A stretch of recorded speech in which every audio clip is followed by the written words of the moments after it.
तो शुरू करते हैं आज की क्लास। टॉपिक था हमारा प्रागैतिहासिक काल। तो प्रागैतिहासिक काल में जो है हमने इसके विषय में पढ़ा कि इसके जो क्षेत्र थे उनको 4 भागों में बांटा गया था, जो कि मध्य प्रदेश के क्षेत्र थे, लेकिन उनमें रायगढ़ क्षेत्र जो था वो छत्तीसगढ़ में अब शामिल है। तो छत्तीसगढ़ के अंतर्गत जो है हमने रायगढ़ क्षेत्र को पढ़ा था। बाकी हमने जो भी क्षेत्र थे वो मध्य प्रदेश के अंतर्गत पढ़े थे। तो आज जो है हम बात करेंगे उत्तर प्रदेश के स्थानों की। उत्तर प्रदेश में जो प्रागैतिहासिक काल के चित्र मिले हैं जिन स्थानों से, हम उन स्थानों की बात करेंगे। तो सबसे पहले बात करते हैं मिर्जापुर की। तो मिर्जापुर जो है वो उत्तर प्रदेश में है। मिर्जापुर, यदि इसके स्थान की बात करें तो स्थान जो है इसका उत्तर प्रदेश है। उत्तर प्रदेश। अब ये कौन से पर्वत पे है? तो पर्वत इसका लिखेंगे हम कैमूर पर्वत पे है। ये कैमूर पर्वत पे है।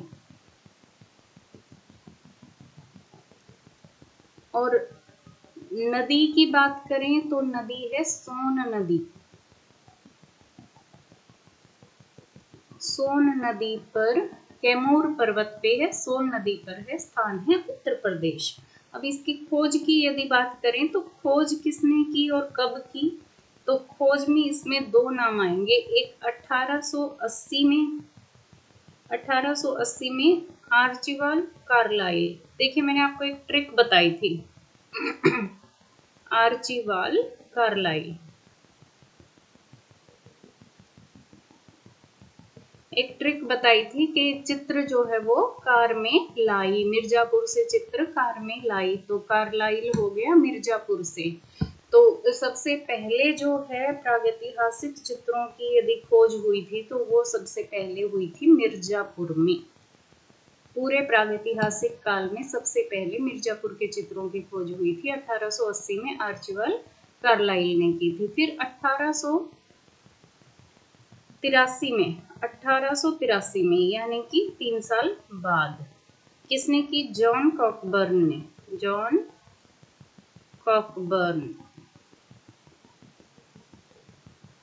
कॉकबर्न ने जो खोज की थी वो हरनी हरन नामक स्थान पर की थी। हरनी हरन। इन दोनों के नाम आते एक साथ हैं, लेकिन यदि एग्जाम में पूछा जाए कि किसने खोज की सबसे पहले प्रागैतिहासिक चित्रों की, तो नाम आएगा आर्चिबाल्ड कार्लाइल 1880 में। अब इसके उपक्षेत्र देख लेते हैं। इसके उपक्षेत्र कौन कौन से हैं? उपक्षेत्रों में आ जाते हैं इसके विंडम,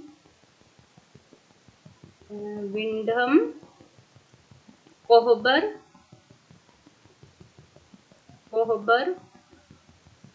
लिखुनिया। ये बहुत इंपॉर्टेंट है, लिखुनिया। इससे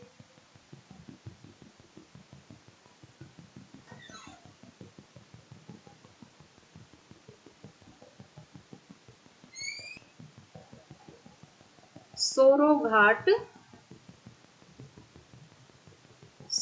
घाट, भलड़िया,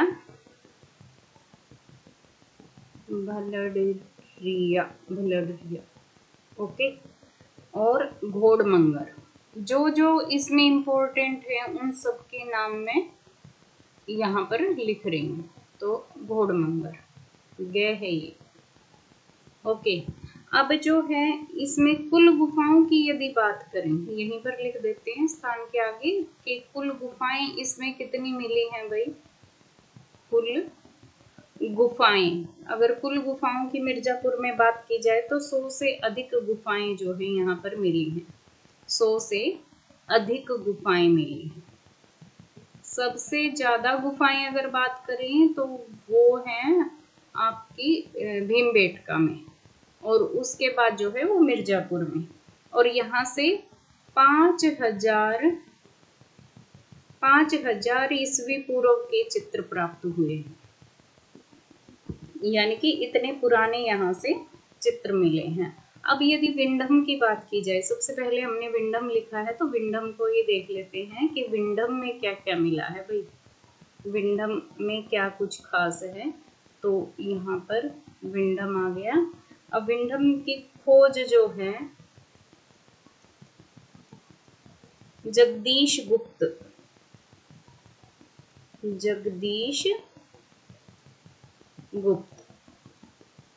जगदीश गुप्त ने खोज की विंडम की। और ये मिर्जापुर का प्रसिद्ध पिकनिक स्पॉट है भाई, प्रसिद्ध पिकनिक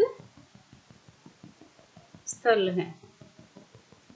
किसका है? मिर्जापुर का। क्वेश्चन आए यदि कि मिर्जापुर का सबसे प्रसिद्ध पिकनिक स्थल कौन सा है, तो वो आएगा विंडम।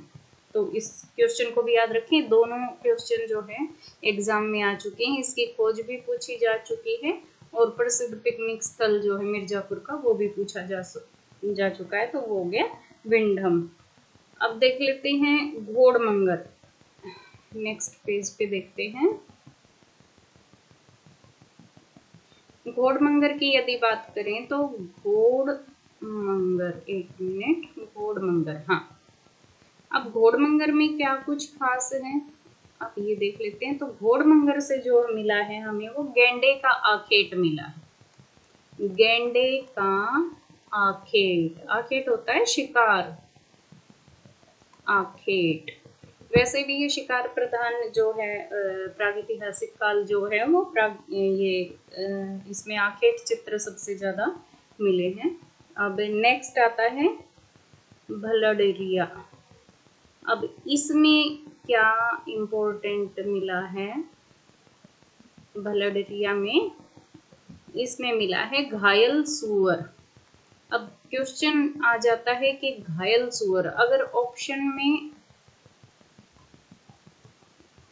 में यदि मिर्जापुर है तो मिर्जापुर आएगा, और अगर ये नाम दिया है भलडरिया तो ये आएगा। तो घायल सुअर मिर्जापुर, घोट के पी जाओ इसको, ये क्वेश्चन बहुत बार रिपीट हुआ है बहुत सारे एग्जाम में। अब देखो सरहो घाट, सरहो घाट। अब सरहो घाट से क्या मिला है? इससे शाही, देखो इसके नाम में भी से शुरू हो रहा है, तो हमें बस याद करने का तरीका पता होना चाहिए। शाही सुअर, ये जानवरों के नाम है शाही सुअर, इनका आखेट मिला है, यानी कि इनका शिकार करते हुए लोग।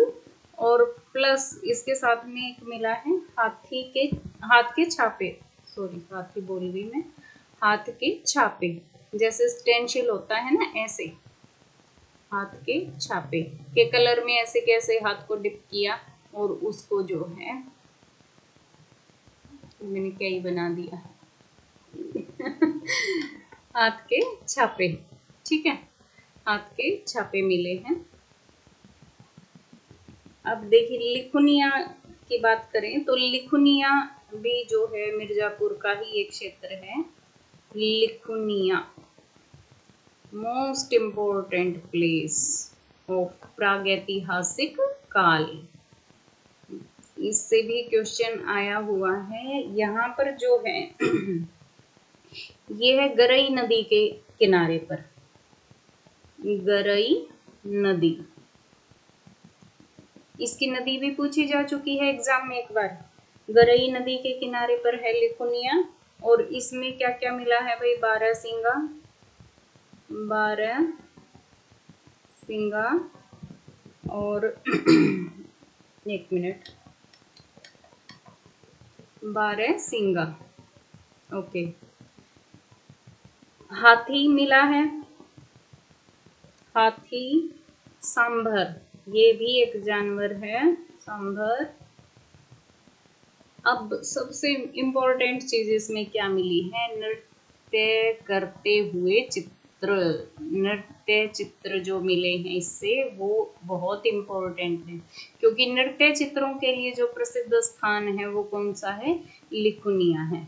और इसको एक ट्रिक से याद कर सकते हैं हमेशा के लिए, लिखूं ना, यानी कि मैं कुछ नहीं लिखूंगी या लिखूंगा, लिखूं ना, नृत्य करूं, नृत्य करूं।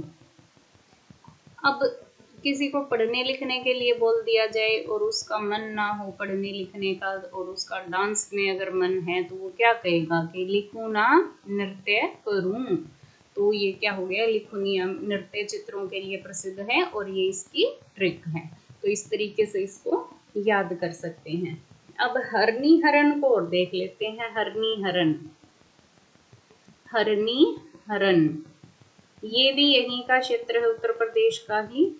तो हरनी हरन में क्या मिला है, अब देखो हरनी हरन कॉकबर्न ने जो है इसकी खोज की थी 1883 में, अभी मैंने लिखवाया था।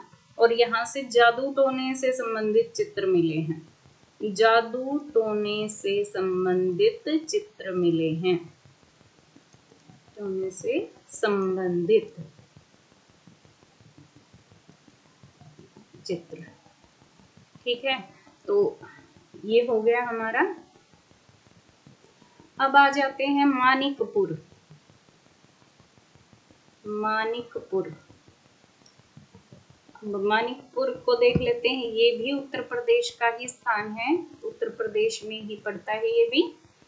इसकी खोज किसने की थी, खोज की जब बात करेंगे तो इसकी खोज की थी C.A. सिल्वेरोड, सिल्वेरोड। ठीक है, तो देखो इसको एक ट्रिक से याद करेंगे। अब मानिकपुर, इसमें मणि जैसा कुछ महसूस हो रहा है कि मणि हो जैसे कोई, और इसमें क्या महसूस हो रहा है, बोलने में सिल्वर। ठीक है, तो मणि और सिल्वर, मणि और सिल्वर दोनों ही क्या हो गई, धातु हो गई। तो इन दोनों को इस तरीके से याद कर सकते हैं। चाहो तो आप अपनी खुद की भी कोई ट्रिक बना सकते हो। तो मणि और सिल्वर। अब यहाँ से क्या मिला है, चोंचदार मानव, चोंचदार मानव का चित्र मिला है। बिना पहिए की छकड़ा गाड़ी, भाई पहिए का आविष्कार जो है बाद में हुआ होगा, इन्होंने चित्र पहले बनाया होगा। बिना पहिए की छकड़ा गाड़ी, की छकड़ा गाड़ी। ठीक है, अब सरहट एक स्थान है, देखो एक सोरो घाट है और एक सरहट है। तो सरहट ये अलग है। ठीक है, तो सरहट में क्या मिला है, तीन अश्व मिले हैं जिनको गेरू रंग से बनाया गया है। गेरू रंग कैसा होता है, ईंट जैसा कलर होता है, जो ईंट का कलर होता है वो गेरू रंग होता है। गेरू रंग द्वारा ओजपूर्ण अंकन किया गया है किसका, तीन अश्वों का। अश्व क्या होते हैं, घोड़े होते हैं। अब करिया कुंड देख लेते हैं। करिया कुंड, करिया कुंड जो स्थान है वहां से मिला है 12 सिंगा, 12 सिंगा का पीछा करते हुए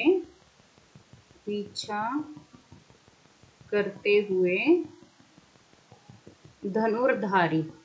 धनुर्धारी क्या हो गया, जो धनुष बाण अपने हाथ में लिए हुए 12 सिंगा का पीछा कर रहे हैं, वो लोग हो गए धनुर्धारी। अब बिहार के स्थानों की बात करते हैं। उत्तर प्रदेश के हमारे इतने ही स्थान थे जो इम्पोर्टेंट थे, और जो क्वेश्चन इम्पोर्टेंट थे वो मैंने बता दिए। तो अब आते हैं बिहार के स्थान पर, कि बिहार में कौन कौन से महत्वपूर्ण स्थान हैं। बिहार, हाँ, बिहार में है स्थानों की जब बात करें तो शाहाबाद,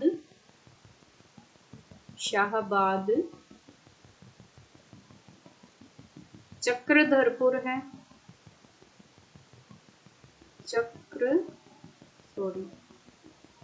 धरपुर और राजगृह। सिर्फ ये 3 स्थान हैं राजगृह, शाहाबाद, चक्रधरपुर और राजगृह। अब राजस्थान के अगर स्थानों की बात करें तो यहाँ लिख दूं राजस्थान। राजस्थान के अगर स्थानों की बात करें, देखो ये तो बिहार के हो गए थे, ठीक है। ये अब राजस्थान के स्थानों की बात करते हैं यहाँ पर। तो राजस्थान से जो जो क्वेश्चन बनते हैं वो देख लेते हैं एक बार कि प्राचीन काल में यहाँ से सरस्वती नदी बहती थी भाई, राजस्थान से सरस्वती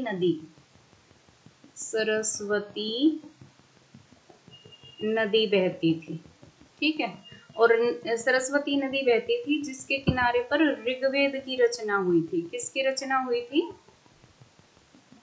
ऋग्वेद की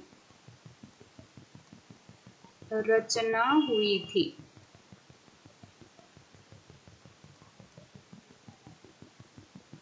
कहाँ पर हुई थी? सरस्वती नदी के किनारे। ये क्वेश्चन आ सकता है कि कौन सी नदी के किनारे पर जो है वो ऋग्वेद की रचना हुई थी, तो वो सरस्वती नदी के किनारे हुई थी। आज के समय में सरस्वती नदी लुप्त हो चुकी है, लेकिन ये प्राचीन काल में सरस्वती नदी जो है राजस्थान से बहती थी, हरियाणा से होते हुए राजस्थान की तरफ बहती थी। अब देखिए आहड़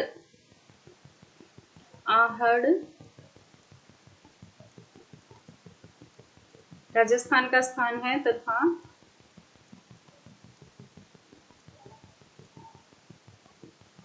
गिलुंड, एक मिनट,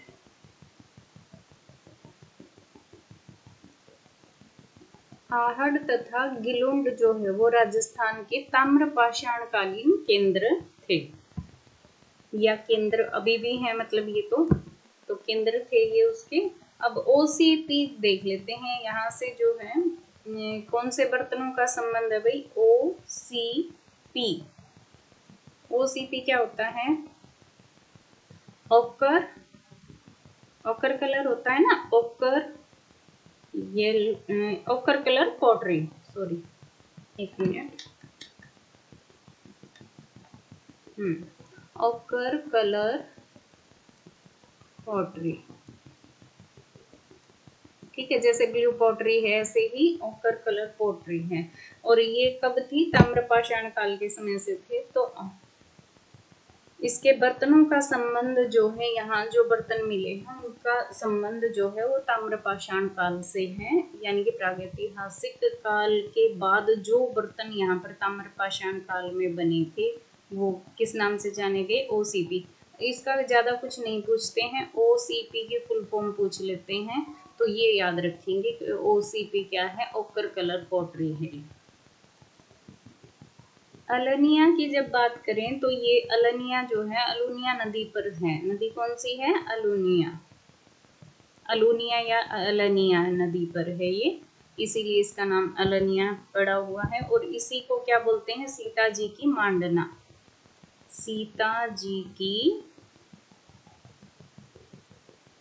मांडना, ये भी एक बार क्वेश्चन देखने को मिला है कि सीता जी की मांडना किसको बोला गया है? तो वो अलनिया को बोला गया है। अब दक्षिण भारत के स्थल देख लेते हैं। बिल्ला सरंगम जो है दक्षिण भारत का स्थल है, बिल्ला सरंगम। ये आंध्र प्रदेश में है, आंध्र प्रदेश। और बेलारी जो है ये कर्नाटक में है, कर्नाटक में। अब बेलारी की खोज की यदि बात करें तो खोज जो है एफ फासेट ने की थी, एफ फासेट। और कब की थी? तो 1892 में की थी, 92 में, 1892 2 में की थी। यहाँ से क्या मिला है, मानव अस्थियां मिली हैं, मानव अस्थियां, यानी कि कंकाल मिले हैं यहाँ से। और यहाँ पर एक चीज और मिली है, 6 कोणों का सितारा, 6 कोणों का सितारा, यानी कि षटकोण, षटकोण मिला है। तो ये भी इम्पोर्टेंट है कि 6 कोणों का सितारा कहाँ मिला है, तो वो बेलारी में मिला है। और इसकी खोज और स्थान याद रखना है, खोज कहाँ हुई, खोज किसने की है, एफ फासेट ने, और कहाँ है ये, कर्नाटक में है। अब एक इम्पोर्टेंट चीज जो है वो क्या है भाई, पंचमढ़ी में, अब यहाँ पे षटकोण का जिक्र आ गया तो यहाँ पे एक चीज और बता देते हैं आपको। पंचमढ़ी का जो स्वास्तिक है ना, पंचमढ़ी, पंचमढ़ी का जो स्वास्तिक है, स्वास्तिक, ये जो है ये सर्वश्रेष्ठ स्वास्तिक है। मतलब पूरे प्रागैतिहासिक काल में यदि बात करें तो सर्वश्रेष्ठ कौन सा है, पंचमढ़ी का है। लेकिन जब एग्जाम में पूछा जाता है तो वो मंदसौर का पूछा जाता है। आपके एग्जाम में जब पूछा जाता है तो वो कौन सा पूछा जाता है, मंदसौर। अब एक स्थान है उत्तराखंड, उत्तराखंड का और देख लेते हैं, उत्तराखंड, यहीं पर देख लेते हैं उत्तराखंड का, इसका थोड़ा सा पार्टीशन कर देते हैं। अब देखिए उत्तराखंड में क्या है, लिखुड़ियार, लिखुनिया अलग है और लिखुड़ियार अलग है। तो ये एक मिनट, लिखुड़ियार,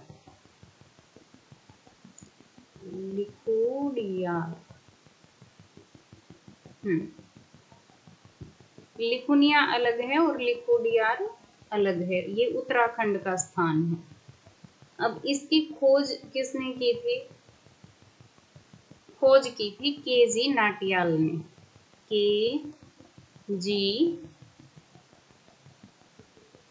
नाटियाल।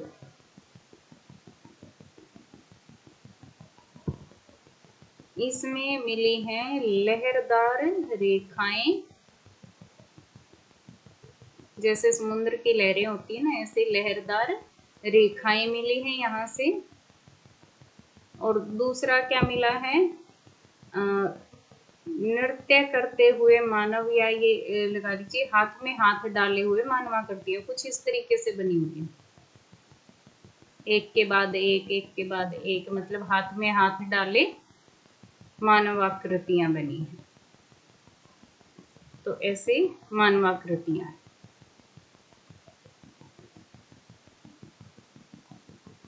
ये हाथ में हाथ डाले मानवाकृतियां और लहरदार रेखाएं, और खोज की है नाटियाल ने। तो नाटियाल मतलब थोड़ा नाचने जैसा ही नाम है, नाटियाल। और जैसे हमने लिखुनिया याद किया था कि लिखूना नृत्य करूं, तो सेम चीज को हम इस तरीके से यहाँ पर भी याद कर सकते हैं कि हाथ में हाथ डाले मानवाकृतियां मिली है उत्तराखंड के लिखुड़ियार से, और यहाँ पर लहरदार रेखाएं। ये एनसीईआरटी के दोनों क्वेश्चन बहुत इंपॉर्टेंट हैं, तो इनको याद रखें। अब विषय वस्तु की बात और कर लेते हैं। विषय वस्तु में दिखाया है, पशुओं को स्वतंत्र दिखाया है, पशुओं को स्वतंत्र दिखाया है।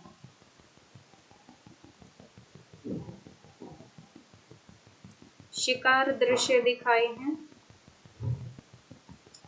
विषय वस्तु जो है वो पशुओं को स्वतंत्र रूप में दिखाया है, क्षैतिज रेखा को नहीं दिखाया है कहीं पर भी। शिकार दृश्य दिखाए हैं, नृत्य करते हुए मानव दिखाए हैं, और कृषि दिखाई गई है, कहीं कहीं पर कृषि भी दिखाई गई है। तो मुख्य अगर विषय की बात करें तो आखेट है, एग्जाम में अगर आ जाए तो आखेट आएगा, आखेट दृश्य जो है वो मोस्ट इम्पॉर्टेंट। पूछा भी गया है ये क्वेश्चन कई बार कि कौन से दृश्य दिखाए गए हैं विषय वस्तु के तौर पे, तो उस पे जो है आखेट आएगा आपका।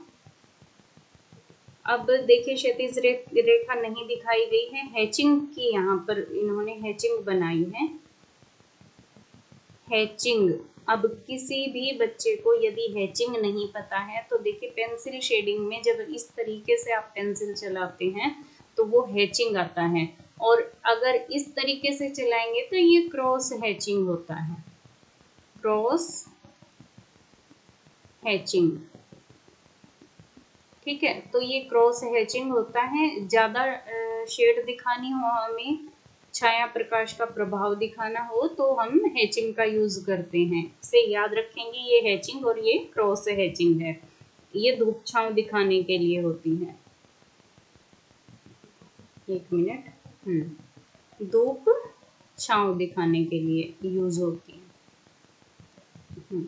अब यहाँ अब धूप छांव की अगर बात आ गई है तो दो क्वेश्चन मैं आपको बता देती हूँ कि परदाज, एक होती है परदाज, ये परदाज भी छाया प्रकाश दिखाने की पद्धति थी, और ये कब थी? मुगल काल में थी।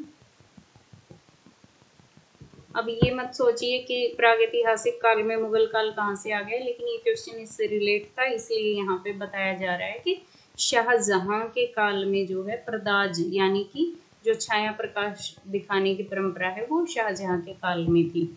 अब दूसरा क्वेश्चन एक आता है चेरोस्क्यूरो, चेरोस्क्यूरो। अब चेरोस्क्यूरो क्या होती है? ये भी छाया प्रकाश दिखाने की पद्धति है, और इसको किसने इन्वेंट किया था? ये लियोनार्डो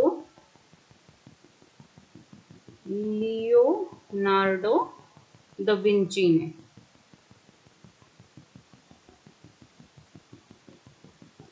तो लियोनार्डो दा विंची। अब लियोनार्डो ने जो पेंटिंग बनाई है उनमें छाया प्रकाश बहुत सुंदर तरीके से दिखाया है। जब आप उनके पेंटिंग्स को देखेंगे तो मतलब कहीं से ये नहीं पता चलता कि कहाँ से छाया शुरू हो रही है और कहाँ से प्रकाश, दोनों को इतने अच्छे से मिक्सिंग किया है, तो इसको चेरोस्क्यूरो पद्धति बोलते हैं। अब प्रागैतिहासिक काल में हम वापस आ जाते हैं, यहाँ ये दो क्वेश्चन इंपॉर्टेंट थे इसलिए बता दिए हैं। तो प्रागैतिहासिक चित्रों से प्रेरणा किसने ली भाई? हाँ, ये वाला भी देख लेते हैं। प्रेरणा की अगर बात की जाए, देखो यहाँ पे विषय जैसे इतने सारे थे तो इनसे किसने प्रेरणा ली? इतनी तरह के चित्र हमें यहाँ से मिले हैं, तो जिन चित्रकारों ने इनसे प्रेरित होकर अपने चित्र बनाए हैं तो उनमें आ जाते हैं तांत्रिक कलाकार। क्योंकि यहाँ पर देखिए स्वास्तिक का भी बहुत, स्वास्तिक का दो जगह पर वो हुआ है, कहीं चक्र है, कहीं स्वास्तिक है, कहीं सूर्य बना हुआ है, तो इसलिए कुछ कलाकारों ने जो है यहाँ से प्रभावित होकर चित्र बनाए हैं। तो तांत्रिक कलाकार आपको पता होंगे कौन कौन से हैं। तांत्रिक कलाकार जो थे वो यहाँ से प्रभावित होकर चित्र बनाए हैं उन्होंने, जिनमें नाम आता है जे स्वामीनाथन का, जे स्वामीनाथन, और दूसरा है निरोध मजूमदार, निरोध मजूमदार, और तीसरा जो है KCS पन्नीकर है, मैं पन्नीकर लिख देती हूँ, पन्नीकर, और GR संतोष। ये तो आप सभी को पता ही होगा क्योंकि ये तो फेमस आर्टिस्ट हैं, और इनका नाम तो सबसे ऊपर आता है तांत्रिक कलाकारों में, GR संतोष। तो जब भी क्वेश्चन पूछा जाता है कि तांत्रिक कलाकार, ये आपको 4 ऑप्शन दिए गए, इनमें से तांत्रिक कलाकार कौन है, तो लगभग ऑप्शन जो है आपका GR संतोष मिलता है। अब देखिए सफेद रंग का सर्वाधिक प्रयोग जो कहाँ हुआ है, यहाँ एक क्वेश्चन बता देती हूँ मैं आपको। सफेद रंग का सर्वाधिक प्रयोग जो है पूरे प्रागैतिहासिक काल में, सफेद रंग का प्रयोग हुआ है पंचमढ़ी में, पंचमढ़ी में हुआ है। ठीक है, तो हमने लगभग सारे क्वेश्चन प्रागैतिहासिक काल से रिलेटेड जो भी थे, जो स्थान थे, उनको कर लिया है। साथ साथ याद करने की सारी ट्रिक बता दी हैं। तो अपने नोट्स में हमेशा उनको ऐड करते जाएं, और जब भी आपका टॉपिक नोट्स में कंप्लीट हो जाए तो एक पेज जो है एक्स्ट्रा उसमें छोड़ दें, ताकि आगे आने वाले टाइम में कोई भी अलग से क्वेश्चन अगर बताया जाए तो वो एक पेज में आपके क्वेश्चन आ जाए। क्योंकि थोड़े बहुत क्वेश्चन हो सकते हैं जो माइंड से स्लिप हो जाएं कभी, या आपको कहीं से नए क्वेश्चन कहीं से और मिल जाएं, तो उनको जो है आप अपने उस एक पेज पे ऐड करते चले जाएं। इस तरह से आपका पूरा टॉपिक बहुत ही अच्छे से रेडी हो जाएगा। और जिस तरीके से डिवाइड करके पूरा पढ़ाया गया है कि उत्तर प्रदेश के जो हैं, दक्षिण भारत के जो हैं, मध्य प्रदेश के स्थान हैं, वो सारे अलग अलग डिवाइड करके पढ़ाए गए हैं। तो उस तरीके से अगर लिख के पढ़ेंगे तो प्रागैतिहासिक काल याद हो जाएगा और उसमें कोई क्वेश्चन नहीं रहेगा जो आपको ना आता हो। तो नेक्स्ट क्लास में जो है हम सिंधु घाटी की सभ्यता पढ़ेंगे। तो आज की क्लास हमारी यहीं पर समाप्त होती है। धन्यवाद।